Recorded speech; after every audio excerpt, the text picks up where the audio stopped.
Magandang oras mga kababayan, mga katiyats, mga ka-good news. Well, napakagandang balita na naman ito. Hatid sa atin ni bigay ni PBBM sa lahat ng empleyado ng gobyerno. Well, meron kayong increase ngayong taon na ito. At hindi lang increase meron pang dagdag na medical allowance at napakagandang dagdag yan. Kasi 7,000 pesos medical allowance lang yan. At pwede nang pambili ng mga damit yan, di ba? Ng mga sapatos. Well, narito ang ulat ng isa sa ating ka-vlogger, atin panoorin. Malacanang announcement po, PBBM inaprubahan. 7,000 pesos bagong cash allowance, ibibigay na rin ngayon. Para kanino? Ating alamin. Alam mo ba na maganda ang pasok ng 2025 para sa lahat ng kawani ng gobyerno matapos aprubahan ni Department of Budget and Management Secretary Amena Pangandaman ang Implementing Rules and Regulations or IRR para sa medical allowance na mga kwalipikadong kawani ng gobyerno simula ngayong taon. Ito yung article ay pitsado yun ng January 25. So baka February ay umpisan nyo nang makuha itong medical allowance. At hindi lang yan, meron pang isang ulat na hindi na isama dito na merong increase in salary ang lahat ng government employee ng Pilipinas. Well, iwagayway ang mga kamay, mga kababayan. Kayo man ay DDS o loyalista, basta nagtrabaho kayo sa gobyerno, ay meron kayong matanggap na 7,000 medical allowance at merong increase sa inyong sweldo na hindi sinabi dito kung magkano. Pero sigurado ang 7,000 na medical allowance, malaking dagdag na yan sa budget. Ilang sakong bigas na ba yan? 3 sakong bigas na yan .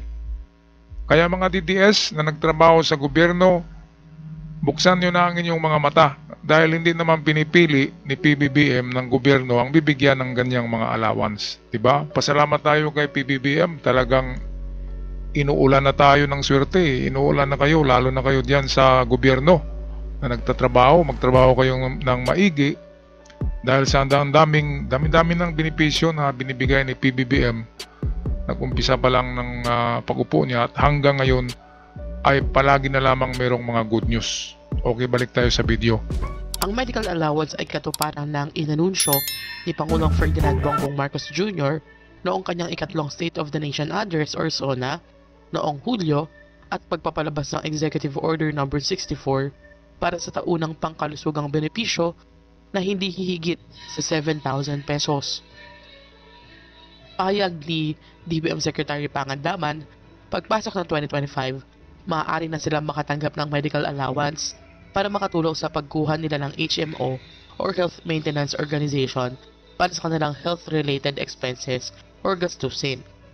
Kabilang sa mga makakatanggap ng medical allowance ay lahat ng kwalipikadong civilian government personnel sa mga ahensya ng national government, state universities and colleges, government-owned and controlled corporations, anuman ang status ng appointment, maging ito man ay regular, casual, contractual, appointive, or elective. Wow, grabe ganda kasi pati casual at contractual kasama sa increase at kasama din diyan sa hindi hihigit sa 7,000 pesos na medical allowance. Ibig sabihin kung hindi hihigit ay wala nang makatanggap ng 8,000 hanggang 7,000 lang yan. Pero sa palagay ko dahil kasama ang mga casual at contractual, of course, medyo mababa ang ibibigay na medical allowance sa contractual. Kasi hindi naman sila regular, di ba? So, ito, ang tiyak dito 7,000 pesos medical allowance sa lahat ng nagtatrabaho sa gobyerno, kahit saang sangayan basta nasa gobyerno ka, lalo na yung mga teachers, malalaki, siguradong 7,000 sila. At ito pala yung executive order pinirmahan pala ito ni PBBM. Hindi kasi natin to nakikita sa mainstream media. Ito'y pinalabas lang nila sa PTV4, yung People's Television, television ng presidente.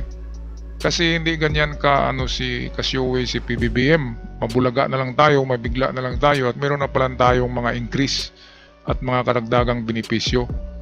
Ano pa bang Ano bang masama kay PBBM, di ba? Kahit kung ako'y DDS ay buksan ko na ang mata ko. Bakit bang sasabi pa ako ng masama kay PBBM?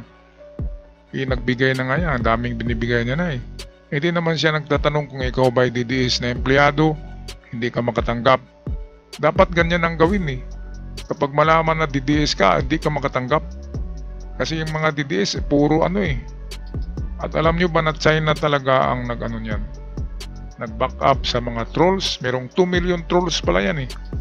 At kung anong bansa ang gustong sirain ng China, ay titirahin ng 2 million trolls ang bansa na yan. Katulad ng sa Amerika noong eleksyon kay Donald Trump.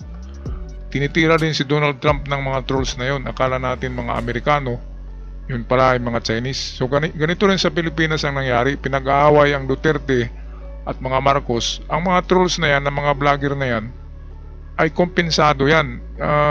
Sinisweldohan yan ng China mismo.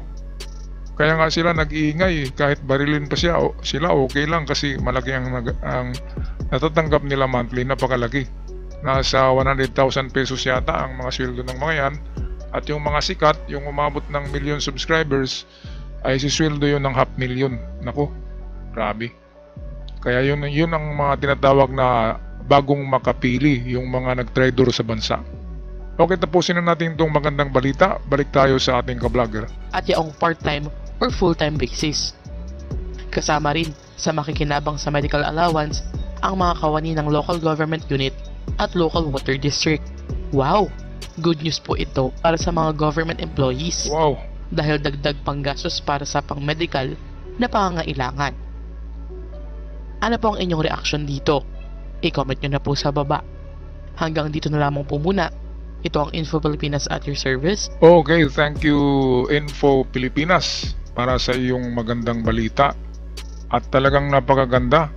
Mantakin nyo naman ay lahat talaga ng nang nagtrabaho sa gobyerno kasama na ang LGU, local government units, ay makakatanggap ng itong sinasabing 7,000, hindi hihigit so 7,000 lang pinakamataas dyan na medical allowance. At sa palagay ko, mayroong bracket yan. Of course, kung ikaw ay contractual lamang, so hindi ka abot ng 7K. Pero ganun pa man, makakabili na rin ng isang sakong bigas o 2 sakong bigas.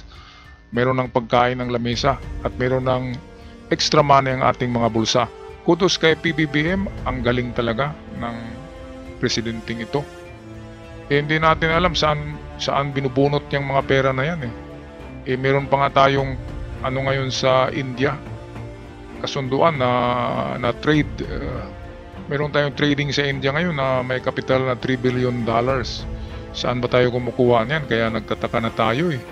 Baka dito na nga ginagamit ni PBBM palihim yung mga interest niya sa kanyang mga ginto na beneficiaryos siya ng kanyang ama. So, ganun pa man, tayo magpapasalamat sa ating pong may kapal na meron tayong ganitong klaseng presidente na mag-isip palagi sa kapakanan ng taong bayan. At ako'y magpaalam na, huwag kalimutan mag-subscribe sa ating channel, mga kati at mga kababayan. Maraming salamat at ingat kayong lahat.